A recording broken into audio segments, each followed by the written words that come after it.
D'abord, il faut prendre conscience du phénomène de l'antisémitisme en Belgique et à Bruxelles en particulier. Il y a une véritable recrudescence à tous les niveaux, que ce soit les insultes antisémites, les juifs qui ne peuvent plus vivre dans certains quartiers, en pratique, les inscriptions sur les maisons de juifs, le fait que la Shoah n'est plus enseignée dans toute une série d'écoles de Bruxelles. Donc il y a une véritable recrudescence de l'antisémitisme. Et de mon point de vue, c'est extrêmement inquiétant parce que il n'y a pas de réponse du monde politique. Et en particulier, j'ai trouvé le discours du Premier ministre particulièrement hypocrite parce qu'il n'a jamais reconnu la menace spécifique de l'antisémitisme. Il l'a toujours noyé dans l'antisémitisme, le racisme et la soi-disant haine de l'autre.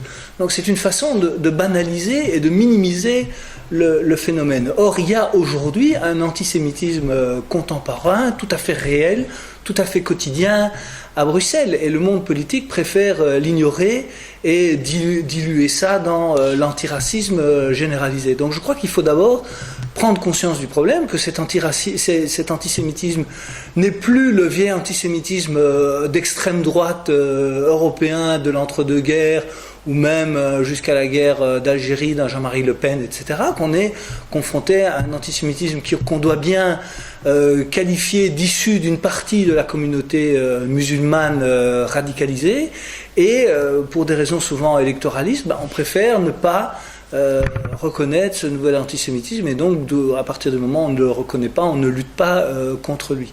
Donc voilà, je crois qu'il faut désigner clairement les auteurs de cet antisémitisme et le combattre par une répression judiciaire, par une dénonciation de ces auteurs, par l'obligation de respecter l'enseignement de la Shoah dans les écoles. C'est quand même un comble que la Shoah fait partie du programme de dernière année d'humanité, et en pratique un élément important du programme d'histoire n'est plus enseigné dans toute une série d'écoles de Bruxelles.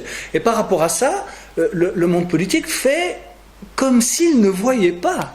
On sait très bien que ça se passe, mais on préfère faire comme si ça ne se passait pas. Donc par exemple, concrètement pour l'enseignement de la Shoah, je pense qu'il faudrait très rapidement faire une enquête, je l'ai réclamé plusieurs fois au Parlement, pour voir l'ampleur du phénomène.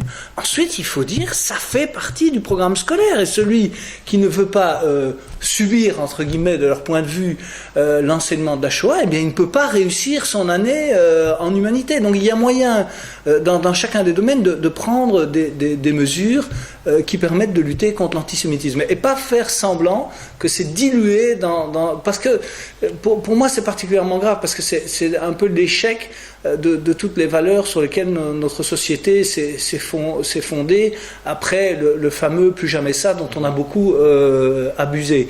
Parce que si aujourd'hui on peut tolérer un regain d'antisémitisme dirigé vraiment de façon spécifique à l'égard des juifs, en finalement le diluant dans un grand ensemble, tout le monde s'aime, l'antiracisme, etc., c'est vraiment la négation même de ce sur quoi nos sociétés se sont bâties depuis 1945.